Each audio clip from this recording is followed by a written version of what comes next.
and I've gotten racist to a point. You know, then when it comes to Ice Cube. A name or phrase for guys like you. Are you a racist? No, I'm not. I'm not a racist. In WCW, we take what we want, and after we take Lex Luger and the job, we want the goals. Hulk Hogan, we coming for you. It's guys that, you know, they might have a black girlfriend or two that made them some Kool-Aid every now and then, and they think they can cross the line, and they can't. You know, it's a word that has been used against us. It's like a knife. Welcome back to your daily dose of scandal and glamour. While the internet was out here fake sobbing over Hulk Hogan's passing, Ice Cube was having none of it. He came in swinging with raw truth. No filter, no mercy. Cube said straight up, this man hated black folks back in the WCW days. And let's be real, that wasn't just some one-off moment. This goes way deeper than one leaked tape or a slipped slur. We're talking about a long, nasty track record that started back in the 80s and 90s. Hogan built his whole wrestling persona off that all-American hero image. But look closer. Who was he always fighting? Foreign characters like Iron Sheik and Kamala? It wasn't just gimmicks. It was coded racism, loud and clear. Dog whistles all over the ring while fans cheered. At first, WWE tried to play righteous. They pulled him from the Hall of Fame, erased his name from merch, wiped him clean from the brand. But a few quiet years later, boom, he's back like nothing ever happened. Suddenly, it's all about redemption arcs and second chances. Cube saw straight through the game. He wasn't buying that weak rebrand. Been used as a weapon against us by white people. And we're not gonna let that happen again. They didn't fix nothing, he said. Just slapped some fresh paint on decades of hate. And let's not skip the darkest part. Toward the end of his career, Hulk was really wildin'. He was seen cozying up with known KKK members, even promoting his beer right next to a white supremacist. That ain't no accident. That ain't a one-time mistake. That's a whole lifestyle, a pattern of behavior he chose to ride with. So nah, don't expect Cube to sugarcoat anything. He wasn't gonna jump online and start calling Hulk a legend or share some fake love post. Just hours after the world found out Hogan passed, Ice Cube stood tall, said the truth loud, and didn't blink once. WWE tried to bury the receipts, but Cube dug them right back up. Cube didn't hold back. He went straight for the jugular. He posted, "Funny how y'all remember the leg drops and catchphrases but forget the racism." Boom. Do I forgive him? Yeah. Do I think his career should be ruined because of it? No, I don't. Because if we ruining people's career for that word right there, ain't none of us gonna be working. That post exploded online, and this wasn't just some random dude talking. This was Ice Cube, a certified hip-hop legend, someone who's seen the entertainment world twist racism into a money-making machine for decades. But while Cube was calling out the truth, other celebs were out here doing damage control. Steve Harvey, for example, jumped in to defend Hulk like the man was some misunderstood hero. Really? Cube wasn't buying that fairy tale. And honestly, neither was the public. The internet was split, but more folks were rocking with Cube. Tired of seeing racism swept under the rug for legacy's sake. And Cube ain't just making noise, he's demanding proof. He's telling folks to stop acting like WWE is just some harmless circus. According to Cube, it's a full-on PR machine, engineered to scrub history clean and sell a fake legacy to the next generation. That's bold, and that's real, and Cube ain't alone either. His son, O'Shea Jackson Jr., had already drawn the line years ago. Back in 2015, when that N-word scandal hit the fan, O'Shea was booing Hulk live at WWE Raw with no hesitation. And when people questioned him, he didn't flinch. He said, "It's racism, point blank. No dancing around it, no polite dodges, just the truth, raw and unfiltered." So when the news broke last week that Hulk Hogan passed at 71, O'Shea Jackson Jr. wasn't out here posting some teary-eyed tribute. He didn't say RIP or try to spin it respectful. He just hopped on X and typed, "Holy shit," period. That's it. Hulk Hogan got booed out the building. I was one of them. I'll show you the video. Really? Yeah. What was that about? Me, Eric Andre, and Wale was giving it to him. I love it. Why though? Hating. Okay. Yeah, The racism, bro. Yeah. Just hard to forget how detailed that rant was. You know, I get a lot of people online who are like, oh, well, you know, he would be mad if he found out about that whole generation. Yeah, well, And of course, Hulk's diehard fans lost it. They flooded O'Shea's comments, demanding he apologize, like he owed Hulk Hogan respect after all that went down. That's crazy. Let's keep it real. This wasn't some oops moment that Hulk learned from. The man didn't just slip up, he got exposed. Caught red-handed on tape spitting the N-word like it was part of his daily vocabulary. And it wasn't just language. He was ranting about how he didn't want his daughter dating a black man. That's not a mistake. That's mindset. That's who he really was behind the curtain. And don't let anyone fool you into thinking it was some one-time thing. That whole rant was just another chapter in a pattern that ran for years. Hogan had been out here dropping racial dog whistles both behind the scenes and right on national TV. This wasn't new. This wasn't shocking. It was the same nasty energy that had been creeping through his whole career, a mix of ignorance, arrogance, and hate. So for those who forgot the timeline, Have any personal preference who ethnically your daughter dates? No, I don't. Actually, the guy my daughter was dating, I liked him a lot. I'd known him for quite a while. And I was very mad at a personal situation that happened with my daughter. Are you a racist? No, I'm not. I'm not a racist. I never should have said what I said. It was wrong. I'm embarrassed by it. But a lot of people need to realize that you inherit things from your environment. let's break it down real clear. Back in the mid-'80s, Hogan was already letting his true colors show. He used straight-up racist gimmicks to mock Kamala, a black wrestler billed as the Ugandan Giant. Hogan painted his face, did a fake tribal voice, and even cracked jokes about Kamala cooking people in a mumbo-jumbo pot. That ain't just outdated humor. That's disrespect on a global level. Fast forward to the early 90s and Hogan's still playing the same game. WWE put him in a storyline with Sergeant Slaughter, now rebranded as an Iraqi sympathizer. And guess who's back in the red, white, and blue cape? Hulk, the hero, defending America. But everybody saw the subtext. This was classic xenophobia in a costume. Hogan kept being the poster boy for patriotic, while the villains were always brown, foreign, or both. Same script, different era. When the world heard that Hulk Hogan died at 71, O'Shea Jackson Jr. didn't play the fake mourning game.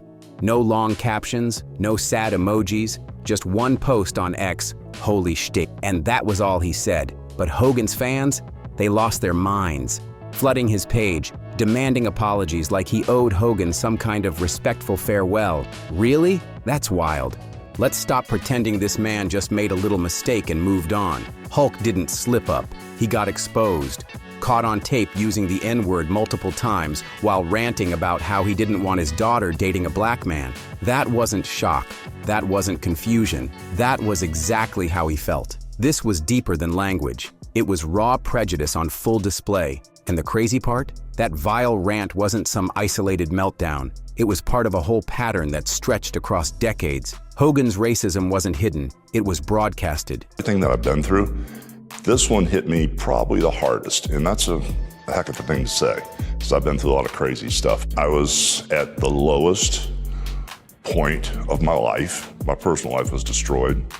I was very mad at my daughter. I was upset over a situation that happened between her and her boyfriend, and I had no idea I was being taped. I was to the point where I wanted to kill myself. I sat in my bathroom by myself when my ex-wife was Sometimes on live TV, other times behind the scenes, but it was always there. People act like it came out of nowhere, but the signs had been there since the beginning. Let's lay the facts out. Back in the mid-'80s, Hogan was already dipping into racist tropes. He mocked Kamala, the black wrestler known as the Ugandan Giant, by painting his face, faking his accent, and cracking messed up jungle jokes about cooking people in some mumbo-jumbo pot. That wasn't just outdated, it was blatant, disgusting disrespect. Then in the early 90s, the same game kept rolling. WWE handed him a storyline where he played the all-American hero once again, this time going up against Sergeant Slaughter, who they turned into an Iraqi sympathizer. Hogan waved the flag while the villain wore a turban. The whole thing was soaked in xenophobia. He wasn't just battling characters, He was reinforcing dangerous stereotypes for cheers and merch sales. So when fans act surprised about O'Shea's reaction, or mad that he didn't post a sugar-coated goodbye, ask yourself why you're more upset about a tweet than the years of racism that went unchecked. O'Shea didn't forget. Cube didn't forget. And a whole lot of people are done pretending like Hogan was just a misunderstood icon. The mask been off, but let's be real. Hulk Hogan's apology wasn't about owning up. It was all about himself. Me. He didn't focus on the pain he caused, just how his life got wrecked after the scandal dropped. It didn't feel like regret for the hateful stuff he said. It felt like regret that he got caught. Fair to say that you inherited a racial bias. I would say that is very fair, but you can break the cycle. And that's what everybody needs to know. You can break this cycle and become a better person, become who you're meant to be instead of who you're supposed to. The man even admitted mid-apology that he had no idea he was being recorded. Like that somehow made it better? Nah, that actually says everything. That's who Hulk really was when the cameras weren't rolling. No gimmick, no script, no crowd, just raw, unfiltered prejudice. That was the real version, and it was ugly. Let's cut through the spin.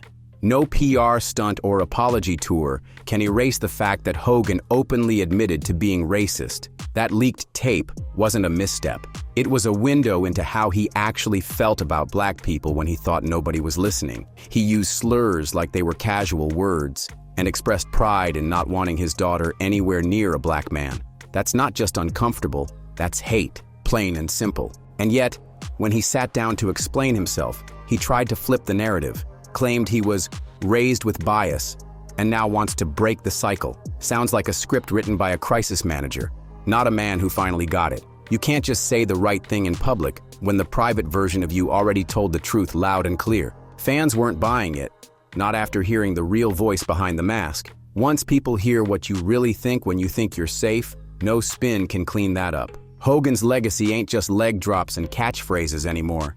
It's the racism he let slip when he thought the world wasn't watching. Let's not get it twisted.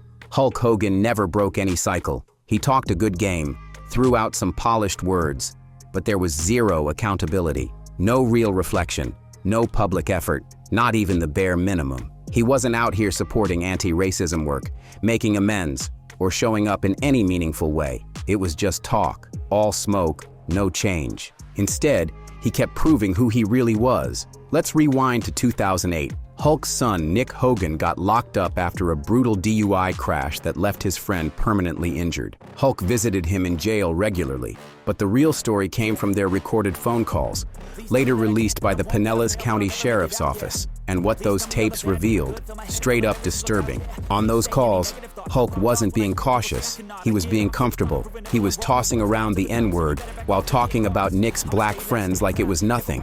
And it wasn't just slurs, it was full-on mockery. He cracked dehumanizing jokes, calling black people blizzacked gizzy like that was supposed to be funny. Spoiler, it wasn't. It was sick. In one of the calls, as documented by Radar Online, Hulk told Nick, "You know that God gave you this vibe and this energy that you and I are going to live forever, bro. I just hope we don't come back as a couple. I don't want to say it, blizzacked gizzy. You know what I'm saying?" Yeah, he really said that. That wasn't a joke. That was him, comfortable, relaxed, saying what he truly felt when he thought the world wasn't listening. That call wasn't just casual ignorance. It was raw, deliberate racism caught on tape. There was no way to spin that or walk it back. And still, after all that, WWE welcomed him back with open arms. They brought him back into the Hall of Fame in 2018, quietly, without a real statement or apology to the community they disrespected. No accountability, no reflection, just business as usual. That move made one thing crystal clear. WWE would rather protect their image than stand up against racism. And Hulk, he never changed. He just got quieter when the cameras were on. So WWE stepped up and dropped a statement like they were saving face. They claimed Hulk Hogan deserved a second chance because of his so-called public apologies and some volunteer work with kids. According to them, he was helping the youth learn from his mistake. Really? That's the angle? And just like that, boom, they pulled out the same old tired playbook. The narrative we've heard too many times. He messed up, but he learned. But what they really tried to do was rebrand years of racist behavior as a single bad day. A slip, a mistake, but but Hulk's own actions said otherwise, loud and clear. All that talk about breaking the cycle? Please, Hulk never broke anything, not even his own patterns. And then came November 2024, less than a year before he passed, and the truth hit the internet like a sucker punch to the jaw. Hulk popped up at a promo event for his Real American beer brand, smiling like nothing ever happened. But in one very clear, very posed photo, he stood right next to a man rocking a Make America White Again hat, with the number 88 printed on it. That's not just random. 88 is a well-known neo-Nazi code, and it got even worse. The same guy was flashing a white power hand sign, not in the background, not a blur. This was a direct posed photo, front and center, not an accident, not a mistake. And what did Hulk do when folks started calling it out? Nothing. No apology, no explanation, no attempt to separate himself from the hate, just silence. And let's be very clear, this wasn't the 80s. This wasn't a moment lost in time. This was after the N-word tape, after the public apologies, after WWE gave him a Hall of Fame comeback, after every so-called second chance. And here he was, once again standing next to open hate like it was no big deal. So ask yourself, was that change or just a PR costume he wore until people stopped looking? And yet, there he was, standing shoulder to shoulder with a dude repping hate symbols in broad daylight, acting like it was just business as usual. That's why Ice Cube isn't letting this slide. He's not out here begging for cancellations. He's demanding truth, because at some point, this stops being about mistakes and starts looking like a pattern that was never broken. Hulk Hogan didn't just have a rough moment. He showed us exactly who he was, over and over. The racism? That wasn't a phase. That wasn't a character. That was him. And if you thought this whole storm ended with Hulk Hogan's death, think again. It's only getting hotter. Behind the scenes at WWE, it's getting real messy. Rumors are swirling. Former staffers and even retired wrestlers are speaking out, saying they were warned to keep their mouths shut during the original scandal or risk getting blacklisted from the industry. That's not PR, that's intimidation. And here's where things get even dirtier. Insiders claim WWE knew about other racist remarks Hulk made, way worse than the ones that went public. But instead of exposing him, they allegedly struck a deal. Keep the worst stuff buried, and in exchange, Hulk gets his comeback. Quiet cover-up, clean return, no questions asked. But that's not even the darkest twist. One WWE exec, according to leaked chatter, pitched a whole docuseries built around Hulk's redemption arc. Yup, they actually wanted to turn his racism into ratings. But the legal team? They reportedly pulled the plug fast, because if that camera started rolling and real receipts surfaced, it could have blown everything wide open. We're talking years of secrets, lies, and cover-ups, not just about Hulk, but the whole machine protecting him. So when Ice Cube calls this a cover-up, he's not being dramatic. He's warning us. There might be real receipts hiding behind those WWE curtains. Now the big question is, who else knew?